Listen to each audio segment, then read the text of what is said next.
कि मेज़रमेंट एक हमारा प्रोसेस है जिससे हम लोग कोई भी दो अननोन क्वांटिटी को कंपेयर कर सकते हैं विद ए फिक्स क्वांटिटी, जिसको हम लोग क्या बोलते हैं, यूनिट। यूनिट मतलब इकाई, ठीक है।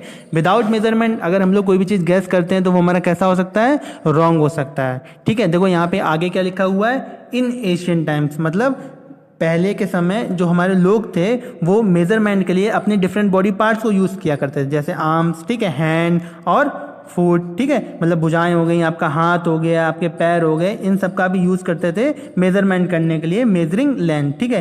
तो ये क्या कह रहा है, देखो, the distance between the end of an out stretch arm and the chin was a yard. ये कह रहा है कि अगर हमारा जो डिस्टेंस है आर्म का और हमारे कहाँ तक, चिन तक, चिन मतलब ठुड्डी तक, तो उसको हम लोग यार्ड बोलते हैं। यार्ड मतलब क्या बोलते हैं, गज बोलते हैं, ठीक है। देखो यहाँ पे आपको यहाँ पे शो भी किया गया है ये, ठीक है, ये यार्ड, ठीक है। ये कहाँ तक का डिस्टेंस हमारा, ये हैंड से लेके यहाँ तक है, ठुड्डी तक का ये जो डिस्टेंस है इसको हम लोग यार्ड बोलते हैं, ठीक है। और आगे क्या कह रहा है कि it was commonly use for measuring the length, ठीक है। ये कहाँ के लिए मेजर करता है, लेंथ करने, लेंथ ऑफ क्लोथ, मतलब क्लोथ की लेंथ मेजर करने के लिए हम लोग ज़्यादातर किया करते थे। आगे बोल रहा है the length from the elbow till tip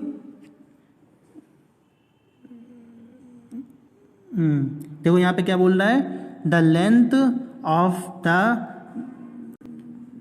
from the elbow till the tip of the middle finger was a cubit, ठीक है। यहाँ पे बोल रहा है कि जो आपकी जो लेंथ है, ठीक है, जो लेंथ है आपकी एल्बो से, कहाँ से, एल्बो मतलब क्या होता है, आपकी कोहनी, ठीक है, कोहनी से आपकी यहाँ पे जो मिडिल फिंगर है वहाँ की टिप तक, मतलब मिडिल फिंगर के बिल्कुल लास्ट पॉइंट पे, बिल्कुल टॉप पॉइंट पे, ठीक है, टिप तक, वहाँ से यहाँ जो आपकी एल्बो तक की जो डिस्टेंस है उसको हम लोग क्या बोलते हैं, क्यूबिट बोलते हैं। क्या बोलते हैं, क्यूबिट बोलते हैं, ठीक है। चलिए, और आगे बोलना है, foot was a known unit of man measuring length. और फुट क्या, फुट हम लोग ज़्यादातर किसके लिए यूज़ करते थे, लेंथ के मेजरमेंट के लिए, ठीक है। तो यही सब बॉडी पार्ट्स हम लोग यूज़ करते हैं जिससे मतलब मेजरमेंट के लिए पहले के लोग यूज़ किया करते थे, ठीक है। आगे देखो बेटा क्या बोल रहा है, the units based on the length of body parts like hand span, cubit, a pace are not reliable. Different people might have body parts of different size. Therefore, a given length will have different measures for different people. This led to inconsistencies. ठीक है, let us perform an activity. अब यहाँ पर आपको एक activity दे रखी हुई है, ठीक है। क्या बोला है, to show that hand span and cubit are not reliable unit for measuring length, ठीक है। यहाँ भी ये बता रहा है कि मतलब जो आपका हैंड स्पैन हो गया, हाथों का फैला के जो हम लोग मेजरमेंट लेते हैं, ठीक है, या क्यूबिट का मेजरमेंट लेते हैं, ये हमारा रिलायबल नहीं होता है, ठीक है।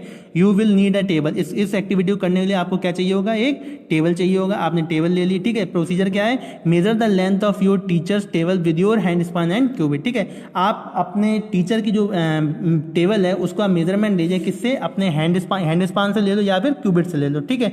Now ask your classmate to measure the length of the table by his her hand span and cubit, ठीक है। फिर आपके जो साथ के क्लासमेट हैं, ठीक है, तो उनसे बोलो कि मेजरमेंट लेके देखो कि कितना आता है। Ask your teacher to participate in the activity. फिर अपने टीचर से भी बोलो कि इस एक्टिविटी में पार्टिसिपेट करे और मेजर करे टेबल की लेंथ, किससे, अपने हैंड स्पैन से और क्यूबिट से, ठीक है। तो compare your result with those of your classmate and your teacher, record your observation. यहाँ पे देखो आपको ऑब्जर्वेशन टेबल दिखाई दे रही है, इसमें आप सारा रिकॉर्ड इसमें लिखिए कि किसकी कितनी मेजरमेंट आ रही है। तो इसमें क्या होगा, सभी की मेजरमेंट कैसी होगी, हमारी अलग अलग। क्यों, क्योंकि अब टीचर बड़े हैं आपसे, है ना, कोई आपसे बड़ा है, कोई छोटा है ना, तो उसका हैंड का जो साइज होगा वही बड़ा होगा। तो इस वजह से हमारे जो रीडिंग्स आएंगी मेजरमेंट की वो हमारी कैसी आएंगी, रॉन्ग। इसलिए हमारा ये जो मेथड होता है ये हमारा रिलायबल नहीं होता है। आगे देखो क्या बोल रहा है हमारा यहाँ पे, you might see some difference between your result and those of your friend. The difference might be more if you compare your result with those of your teacher. The variation is due to differing body parts size of different individuals. Thus, body parts are not reliable units of measurement. They lead to confusion and inconsistency in measurements. Therefore, people realize the needs for a standard unit of measurement. ठीक है, तो यहाँ पे बस यही बोला कि जो हमारा मेजरमेंट होता है इसके लिए हम टीचर की साइज अलग होगी हैंड की, ठीक है, आपकी साइज अलग होगी, तो सबके अलग अलग अपने अपने रिजल्ट आएंगे बॉडी के हिसाब से। ठीक है, किसका कितना हाथ बड़ा है, किसके कितना क्या है, उस बॉडी के हिसाब से रिजल्ट आएंगे। तो ये हमारा एक कंसिस्टेंसी होगी, मतलब इनकंसिस्टेंसी हो जाएगी। ठीक है, कंफ्यूजन पैदा करेगा कि कौन सा सही है कौन सा गलत है। तो इसलिए हमें मेजरमेंट को लोगों को क्या चाहिए होगा, स्टैंडर्ड यूनिट ऑफ मेजरमेंट, एक स्टैंडर्ड वैल्यू चाहिए थी, मेजरमेंट एक स्टैंडर्ड यूनिट चाहिए थी जिससे हम लोग मेजरमेंट लें। चलिए ठीक है क्लास, अब नेक्स्ट क्लास में हम लोग पढ़ेंगे स्टैंडर्ड यूनिट ऑफ मेजरमेंट। ठीक है, आप लोग इतना एक बार रिवाइज कर लेना, पढ़ लेना, और अगर कुछ कंफ्यूजन होता है तो वो हम लोग इसमें क्लियर करेंगे, डाउट डे वाले दिन क्लियर करेंगे। ओके, चलिए, थैंक यू क्लास।